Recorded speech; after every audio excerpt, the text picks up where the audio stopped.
Legacy. West of Kitsilano, streets named for trees, arbutus, fir, laburnum, walnut, yew, give way to battlefields, Waterloo, Blenheim, Trafalgar, school history detritus. Elsewhere, lumber barons' family names succumb to oblivion except for this brief civic acknowledgement. Believers in posterity would do better to have their Latinized names forever attached to some newly discovered asteroid, insect, disease. I find that something within me is turned on by going to new places. In my more romantic moments, I think, with a name like Christopher, St. Christopher being the patron saint of travellers, that this was predestined for me, but I'm sure it wasn't. But I've always loved going to new countries. Well, I guess it really isn't up to us to decide. I mean, you may think that you're going to leave something behind, and then people will latch on to something else, if they latch on to anything at all. I mean, we don't know. This was buried in the body of the book, and now it's going to be the first poem, because lostness and being found are sort of pretty important concepts in most lives, I think. A single sock, bus tickets, a quarter swaddled in lint in a back pocket, a rosary of phone calls that peters out in sorry apologies, treks to a dusty office in airport or concert hall.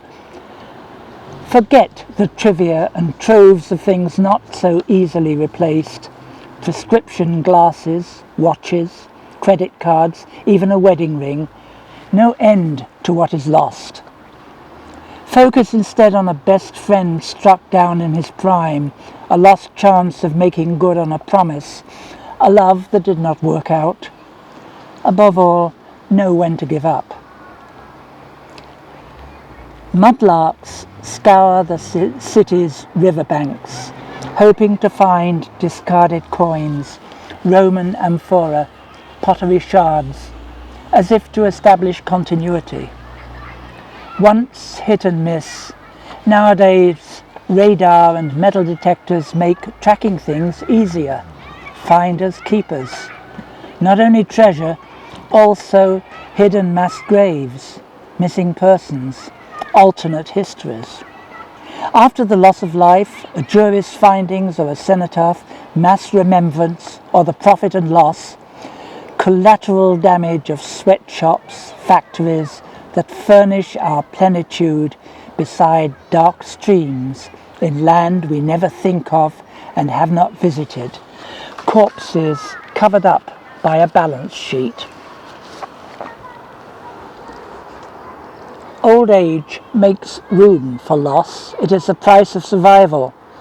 For best friends dying too soon and too far away, there is no anesthesia. The wounds persist. Sometimes friends are found again by chance, surfacing after 50 years. But what shall I do with my love for a whole country that no longer exists?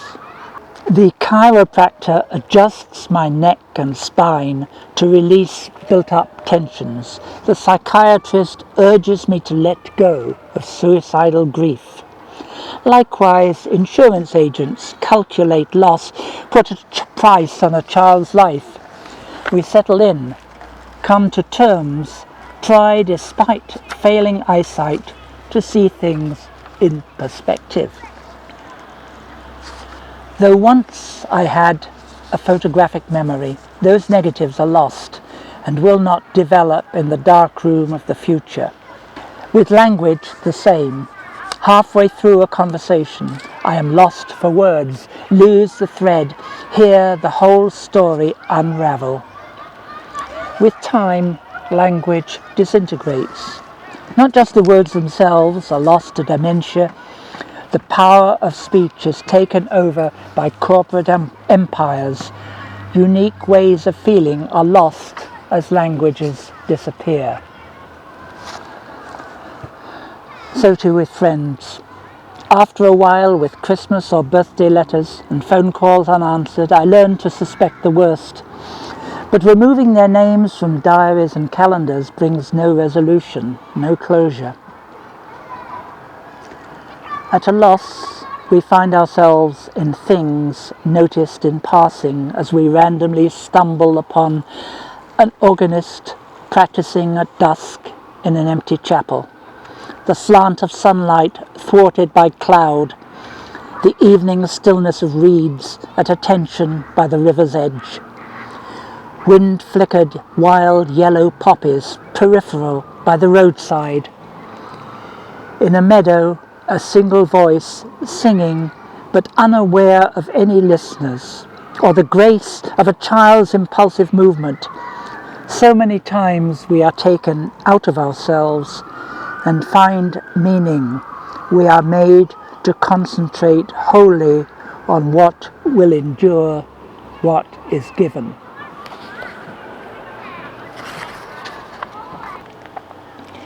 Beyond the industrial park, a sullen, overcast sky is dredged of all light.